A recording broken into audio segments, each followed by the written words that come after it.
네, 안녕하세요. 리히트 책방의 리히트입니다. 오늘은 머리에 대한 마음의 지배입니다. 니체는 1887년 가을에 했던 한 메모에서 이렇게 썼습니다. 18세기는 여자에 의해 지배되고 도취적이고 재기가 넘치며 얕다. 그러나 소망할 만한 것과 심장에 봉사하는 정신을 갖고 있으며 가장 정신적인 것을 향유할 때는 방종하며 모든 권위를 전복하면서 도취되어 있고 명랑하고 역류하며 인간적이고 자신에 대해서는 그 근본에 있어서 천민적이며 사교적이다. 니체가 파악한 18세기는 감정적이라고 할 수 있습니다. 그래서 그는 이 시대를 심장에 봉사하는 정신을 가지고 있다고 말한 거죠. 이것은 니체의 낭만주의에 대한 혐오와도 연결됩니다. 그렇기에 니체는 18세기를 머리에 대한 마음의 지배, 인식론에서의 감각주의, 이타주의적 열광으로 규정하고 낭만주의는 이러한 18세기의 추가분이라고 설명합니다. 낭만주의는 18세기의 추가분이다. 이는 위대한 양식에 대한 도취적 열광을 쌓아 올려지는 탑처럼 요구하는 것으로 실제로는 한편의 잘 꾸며진 연극이고 자기 기만이다. 사람들은 강한 본성을 위대한 열정을 표현하고자 했다. 니체는 괴테가 18세기를 자신 안에서 촉진시킨과 동시에 맞서 싸운다고 표현합니다. 이걸 다시 표현하면 괴테는 감수성, 자연에 대한 열광, 비역사적인 것, 관념적인 것, 혁명가들이 지닌 비실용적인 것과 비현실적인 것들을 촉진시키면서 동시에 역사, 자연과 고대의 도움을 받는다고 말하죠. 괴테는 머리와 가슴, 고전주의와 낭만주의 사이에서 머무를 수 있었습니다. 니체는 1887년 가을에 했던 최초의 메모에서 강함을 측정하는 척도에 대해 말하죠. 강함을 측정하는 강도, 반대되는 가치평가 아래 살 수 있으며 그것을 영원히 다시 원하는 것. 괴테는 강했기에 자신과 반대되는 18세기의 유산, 즉 낭만주의를 받아들일 수 있었다는 겁니다. 그는 니체가 말하는 고전주의와 낭만주의 사이에서 누구보다 편안하게 살 수 있었다는 거죠. 괴테는 자신의 삶으로부터 유리시키지 않는다. 그는 겁내지 않고 가능한 한 많이 짊어지고 자신의 위에, 자신 안에 받아들인다. 그는 총체성을 원하며 이성, 감성, 느낌, 의지 간의 분리에 대항하여 싸운다. 그는 훈련하고 도야한다. 그는 위대한 모든 현실주의자를 긍정한다. 나폴레옹, 괴테의 최상의 체험. 제목과 연관짓는다면 괴테는 머리와 가슴 사이에 또는 고전주의와 낭만주의 사이에서 머무를 수 있었습니다. 그는 자신과 반대되는 심장이 지배하는 시대 아래에서 살았지만 그러한 낭만주의적 요소에 섣부르게 반응하지 않았고 끌어안았다는 거죠. 그래서 니체는 19세기는 어떤 의미로는 괴테가 자신을 위해 행했던 그 모든 것을 마찬가지로 열망한다고 말하며 괴테가 행한 이것은 이해와 시인과 그 자체로 다가오게 함의 보편성이었다고 말합니다. 니체는 같은 말을 우상의 황혼에서는 이렇게 표현하죠. 보는 법을 배우는 것. 이것은 눈으로 하여금 평정에, 인내에, 그리고 자신에게 다가오게 놔두는 일에 익숙하게 하는 것이다. 특정 자극에 즉각적으로 반응하지 않고 오히려 그것을 억제하고 격리하는 본능을 통제 아래 두는 것이다. 비정신적인 것, 천박한 것은 모두 특정 자극에 저항할 수 없는 무능력에서 나온다. 사람들은 반응해야만 하며 개개의 자극에 따라야 한다는 것이다.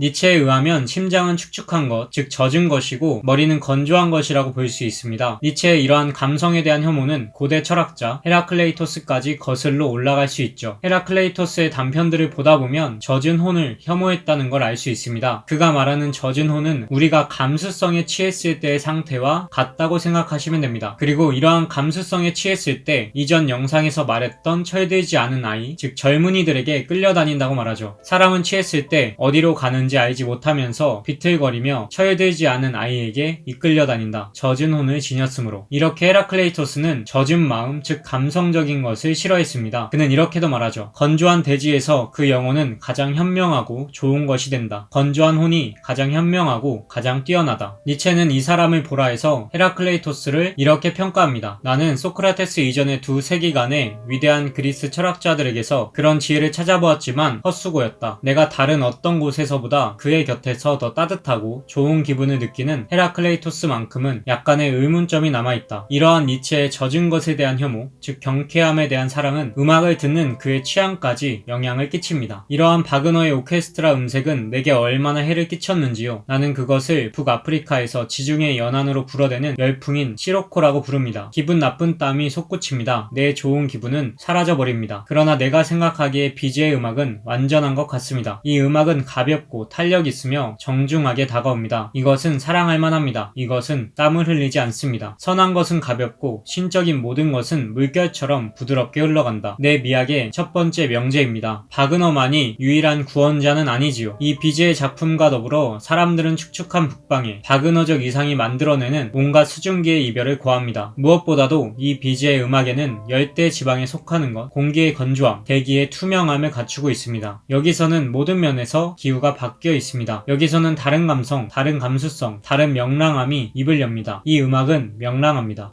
그렇게 니체는 건조한 대기와 맑은 하늘을 사랑했습니다. 니체의 이 문장을 통해 헤라클레이토스의 건조한 대지에서 그 영혼은 가장 현명하고 좋은 것이 된다는 명제가 떠오르실 겁니다. 명민한 사람들이 존재하고 또 존재했던 곳, 위트와 예민함과 악의가 행복을 이루었던 곳, 천재가 거의 필연적으로 자기의 안식처로 삼았던 곳을 모두 모아보자. 그곳들의 대기는 모두 아주 탁월하게 건조하다. 파리, 프로방스, 플로렌스, 예루살렘, 아테네. 이 이름들은 무언가를 입증하고 있다. 천재는 건조한 대기와 맑은 하늘을 전제하고 신속한 신진대사를 전제하며 거대하고도 어마어마한 양의 힘을 항상 다시 공급할 가능성을 전제한다는 것을. 그리고 니체는 우상의 황혼에서 세 가지의 마약이 독일 정신을 망친다고 주장합니다. 그리고 이것들은 인간의 정신을 축축하게 만들어버린다고 말하죠. 니체는 헤라클레이토스와 마찬가지로 인간의 마음을 몽롱하게 하는 것, 축축하게 하는 것들을 싫어했습니다. 알코올과 그리스도교라는 유럽의 두 가지 대단한 마약이 이렇게까지 부도덕하게 오용된 곳은 없었다. 여기에다가 최근에는 세 번째 마약이 첨가되었다. 그것은 그 자체로 이미 정신에 섬세하고 대담한 모든 움직임에 최후의 일격을 가해 살해해버릴 수 있는 음악이고, 그것도 변비에 걸려있고 변비를 일으키는 우리의 독일 음악이다. 얼마나 많은 짜증나는 무게, 무능, 축축함, 편안하고 나태하게 하는 실내용 가운, 얼마나 많은 맥주가 독일 지성에 들어있는지. 니체의 이러한 성향은 독일어에 대해 비판할 때조차 드러납니다. 그는 독일어가 빠른 템포를 거의 다룰 수 없다고 말하죠. 왜냐하면 독일어는 장중한 것, 용이하기 힘든 것, 엄숙하고 둔중한 모든 것, 느리고 지루한 종류의 온갖 문체가 엄청나게 풍부하고 다양하게 발달했기 때문이라고 말합니다. 그리고 이러한 독일어는 자유로운 자유정신적 사상에 가장 유쾌하고 대담한 많은 뉘앙스도 낼 수 없다고 하죠. 그렇기에 니체는 이 사람을 보라 해서 자신의 책인 짜라투스트라에서 자신이 쓰는 기교와 방법을, 즉 자신의 문체를 이해하는 자는 아무도 없을 것이라고 말합니다. 왜냐하면 니체의 글은 그 당시 독일인들에게는 낯선 것이기 때문이었죠. 위대한 리듬 기법, 복합문의 위대한 문체가 숭고하고도 초인간적인 열정의 거대한 상승과 하락을 표현하는 것이라는 점이 나에 의해 비로소 발견되었다. 그렇기에 니체는 1887년 가을에 쓴 한 메모에서 자신의 짜라투스트라가 독일어가 아닌 프랑스어로 쓰여지기를 원했다고 말합니다. 물론 언어 자체에 대한 이유만은 아니지만 그가 스탕달과 프랑스의 여러 소설가들을 사랑했다는 점은 확실한 사실이죠. 이 책이 독일어로 쓰여졌다는 것은 적어도 시대에는 어울리지 않는다. 나는 이 책이 독일 제국적인 어떤 식의 야망을 변호하는 것으로 여겨지지 않도록 프랑스어로 쓰여지기를 원했다. 나는 차라투스트라를 읽는다. 어찌 내가 이 같은 나의 진주를 독일인 앞에 던질 수 있었단 말인가. 니체에 대한 연구가 독일이 아닌 프랑스에서 가장 활발하게 이루어졌고, 니체를 사랑한 프랑스 철학자들이 많이 나온 것은 결코 우연이 아닙니다. 그러므로 이런 니체의 여러 주장들은 심장에 봉사하는 정신을 지닌 18세기와 그것의 추가분인 낭만주의에 대한 혐오와 일치한다고 말할 수 있습니다.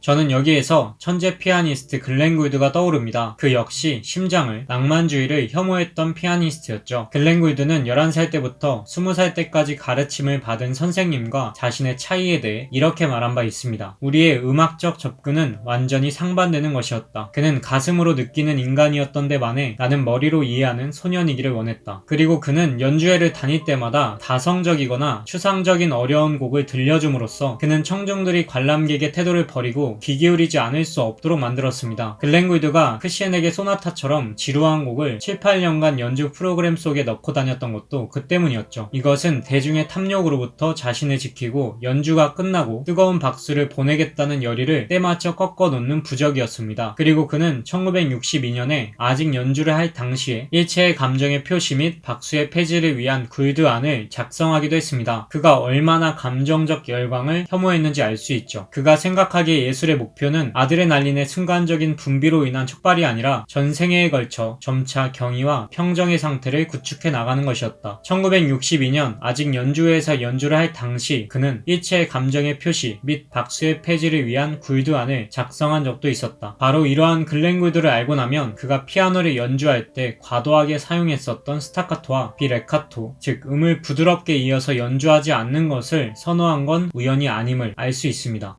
헤라클레이토스와 니체에 이어서 밀란 쿤데라는 배신당한 요원들에서 이렇게 말합니다. 스트라빈스키는 우리 모두의 내면에 숨은 어떤 실존적 욕구를 모독한 것일까? 메마른 눈보다는 젖어있는 눈을, 주머니 속 손보다는 심장에 놓인 손을, 의심보다는 믿음을, 차분함보다는 열정을, 인식보다는 감정 토르를 더 나은 것으로 간주하려는 욕구를 빌어먹을 스트라빈스키의 가장 충실한 친구 앙세르메. 그가 스트라빈스키의 심장의 빈곤에 대해 뭘 알았단 말인가? 가장 헌신적인 친구. 그가 스트라빈스키의 사랑하는 능력에 대해 뭘 알았단 말인가? 게다가 그는 대체 어디에서 심장이 두뇌보다 윤리적으로 우월하다는 확신을 얻었단 말인가? 온갖 야비한 소행이 심장의 부재 못지않게 심장의 참여 때문에 저질러지지 않았는가? 손에 피를 칠한 광신자들, 그들도 자신들의 소행을 위대한 정서적 활동이라고 떠벌릴 수 있지 않은가? 대체 언제쯤에야 우리는 이 멍청한 감정치조를, 이 심장의 압제를 끝장내게 될까? 앙세르메는 음악의 존재 이유는 정서적 활동의 표현이라고 말했습니다. 그러나 스트라빈스키는 그와는 반대로 음악의 존재 이유는 감정을 표현하는 게 아니라고 말했죠. 그렇게 밀란 쿤데라는 스트라빈스키를 비방하는 이들의 공격이 집중되는 곳도 바로 여기라고 말합니다. 실제로 스트라빈스키의 봄의 제전에는 인간의 감정을 아름답게 표현한 것이 아니라 자연의 소리와 불협화음이 주를 이루고 있죠. 그리고 쿤데라는 스트라빈스키의 결혼이라는 작품 안에서 노래, 소음, 이야기, 외침, 부르는 소리, 독백, 농담 등을 듣게 된다고 말합니다. 스트라빈스키는 머리편에 서 있었고 그 이유만으로 비난을 받았죠. 분명히 밀란 쿤데라는 심장이 아닌 머리편에 서 있습니다. 그는 디드로의 운명론자 자크와 그의 주인을 개작한 자크와 그의 주인 서문에서 감성은 인간에게 없어서는 안 될 것이지만 그것이 가치처럼 진리의 기준처럼 행동을 정당화하는 증거처럼 간주되는 순간 위험해진다고 말하죠. 또 쿤데라는 아우구스티누스의 유명한 문장, 즉 하느님을 사랑하고 하느님의 뜻대로 행하라는 문장으로 인해서 진실의 기준이 외부에서 내부로 자의적인 주관성 속으로 옮겨갔다고 말하며 사랑이라는 감정의 물결이 법의 명료성을 대체하고 매우 흐릿한 도덕적 기준이 됐다고 말합니다. 그리고 이러한 것을 통해서 대중선동은 권력 의지를 감성화하는 데 성공했다고 말하죠. 밀란 쿤데라는 이런 긴 역사가 우리 감정의 풍요로움과 힘과 아름다움을 만들었다고 말합니다. 그러나 감성은 합리성과 대립되는 것이죠. 그렇게 밀란 쿤데라는 자신이 도스토예프스키의 작품이 아닌 디드로의 작품에 각색할 생각을 했던 이유에 대해서 이렇게 말합니다. 러시아의 무거운 비합리성이 내 나라를 짓눌렀을 때 나는 서양 근대의 정신을 강하게 들이마시고 싶은 본능적인 욕구를 느꼈다. 그리고 내가 보기에 그 정신은 지성과 유머와 환상의 향연인 운명론자 자크와 그의 주인이 아닌 다른 어디에도 그만큼 진하게 농축되어 있는 것 같지 않았다.